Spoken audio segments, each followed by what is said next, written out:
Sir ஆரம்பிக்கலாமே sir?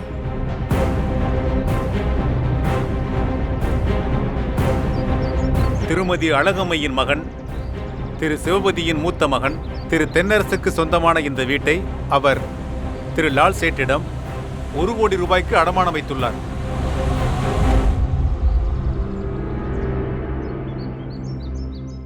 அந்த தொகையை திரு தென்னரசால் உரிய காலக்கெடுவிற்குள் வட்டியோடு திரும்ப செலுத்த முடியாத காரணத்தினால் இந்த வீட்டை திரு லால் சேட் அவர்கள் ஏலத்திற்கு விட முடிவு செய்துள்ளார்.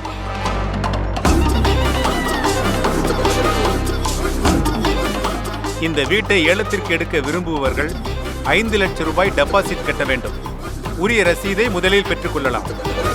டெபாசிட் செலுத்திய நபர்கள் மட்டுமே இந்த ஏலத்தில் பங்கேற்க முடியும். மற்றவர்கள் இங்கிருந்து சென்று விடலாம். ஒருவேளை இந்த வீட்டை ஏலத்தில் எடுத்த ஏலதாரர் குறித்த நாட்களுக்குள் முழு தொகையையும் அவர் செலுத்தாவிட்டால் டெபாசிட் செய்த தொகையை திருப்பி கொடுக்க மாட்டாது. அதே நேரம் இரண்டாவதாக ஏலம் கேட்ட நபருக்கு இந்த வீட்டை அவர் வசம் ஒப்படைக்கப்படும். இந்த நிபந்தனைக்கு உட்பட்டவர்கள் மட்டும் இந்த ஏலத்தில் கலந்து கொள்ளலாம். இப்போது 5 லட்சம் ரூபாய் டெபாசிட் செலுத்தி ரசீது பெற்றுக்கொண்டு ஏலத்தில் பங்கேற்றுக் கொள்ளலாம். ஏலம் எடுக்காதவர்களுக்கு டெபாசிட் செலுத்திய தொகை திருப்பி அளிக்கப்படும்.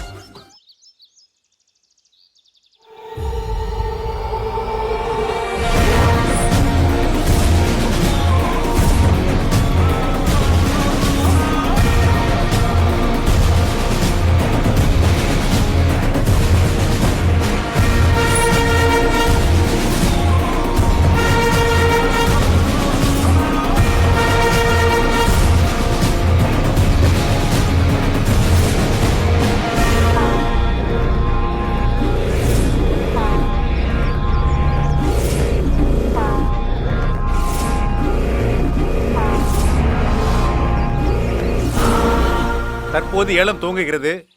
இந்த வீட்டின் ஆரம்ப விலை 80 லட்சம் ரூபாய். இந்த வீட்டை ஏலம் எடுப்பவர்கள் தங்கள் தொகையை கூறி ஏலம் எடுத்துக்கொள்ளலாம்.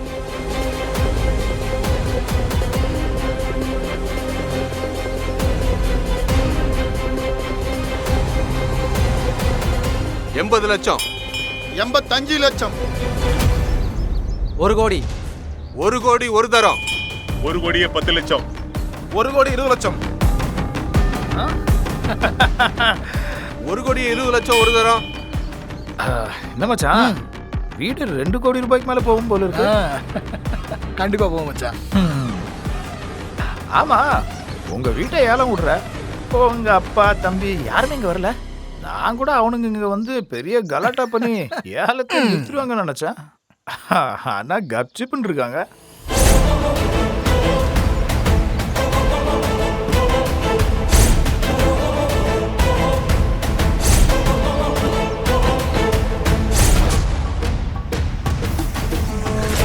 தென்னரசே, விக்ரம் சொன்ன மாதிரியே அவங்க வந்துட்டாங்கப்பா.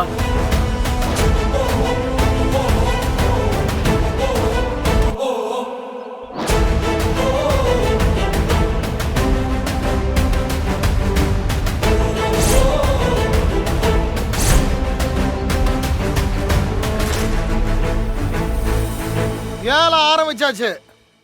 இனிமே யாரும் ஏலத்தில் கலந்துக்க முடியாது.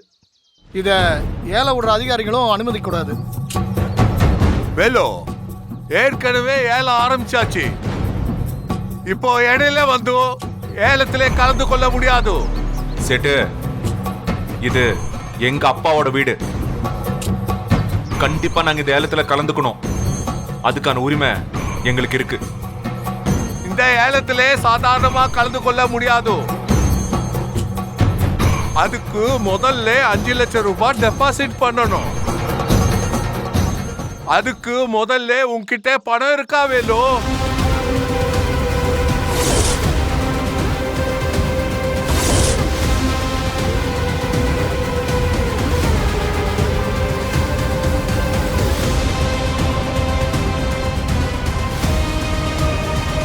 $5 லட்சம் ரூபாய் டெபாசிட்டா? 5 பைசா கூட இவங்ககிட்ட இருக்காது. இவனுங்களாவது 5 லட்சம் ரூபாய் டெபாசிட் பண்ணி ஏலம் எடுக்கிறதாவது.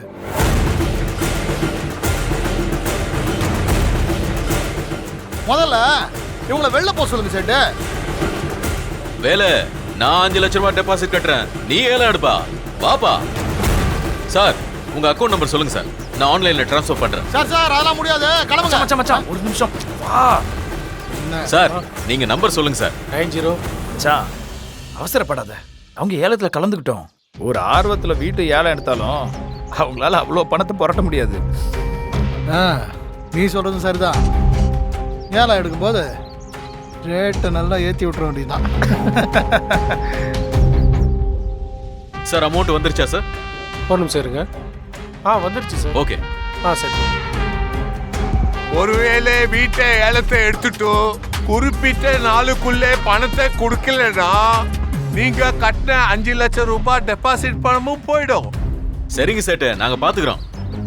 வேலை சார். டெபாசிட் கட்டிட்டேன், நீ உட்காந்து ஏலம் கேளு. வேலை வா உட்காரலாம். சரிங்க சார்.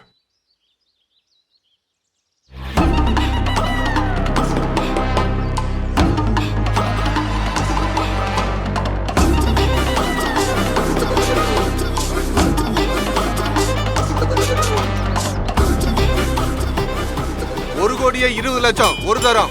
1 கோடியே 30 லட்சம். 1 கோடியே 35 லட்சம். 1 கோடியே 35 லட்சம் ஒரு தரம். 1 கோடியே 40 லட்சம். 1 கோடியே 40 லட்சம் ஒரு தரம். 1 கோடியே 45 லட்சம்.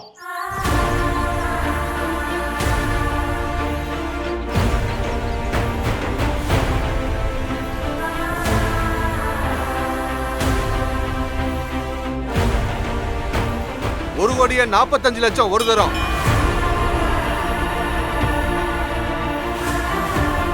1 கோடியே 60 லட்சம்.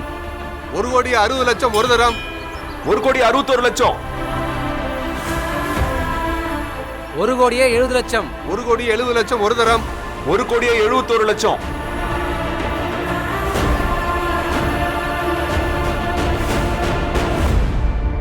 1 கோடியே 71 லட்சம் ஒரு தரம். 1 கோடியே 80 லட்சம். 1 கோடியே 80 லட்சம் ஒரு தரம்.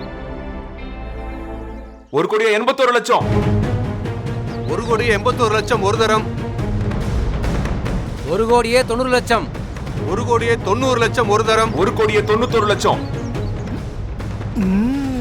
1 கோடியே 91 லட்சம் ஒரு தரம். வேலு, இவ்ளோ பெரிய அமௌண்ட் நம்மளால ரெடி பண்ண முடியுமா? எப்படியாவது ரெடி பண்ணி தான் ஆகணும். அப்பா ரத்தமும் வேர்வையும் சிந்தி கட்டின வீடு எப்படி விட்டு கொடுக்க முடியும்? 1 கோடியே 91 லட்சம் ஒரு தரம்.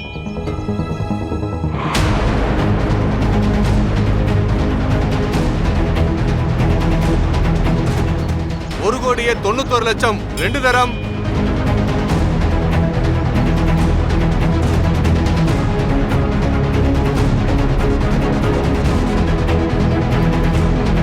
2 கோடி.